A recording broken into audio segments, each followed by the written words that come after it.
দেখুন, একজন আইনজীবী হিসেবে যতক্ষণ না রায়ের কপি দেখছি ততক্ষণ অবধি রায় সম্বন্ধে কিছু বলতে পারবো না। কিন্তু সামগ্রিকভাবে আপনার নিউজ চ্যানেলে যেগুলো দেখলাম তাতে তো ভয়ঙ্কর ব্যাপার। একটা জেনারেশনকে শেষ করে দিল তৃণমূল কংগ্রেস।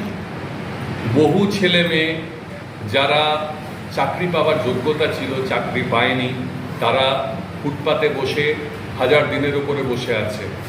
আর কিছু কিছু লোকজন তৃণমূলের নেতাদেরকে টাকা পয়সা জোগাড় করে ধার দেনা করে তৃণমূল নেতাদের পয়সা দিয়ে চাকরি পেল, তাদের চাকরিগুলো গেল।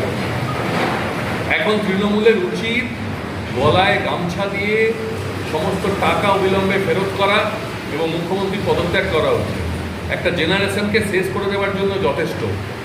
কতগুলো ছেলের ভবিষ্যৎ নষ্ট করে দিলেন বলুন তো তৃণমূলীরা।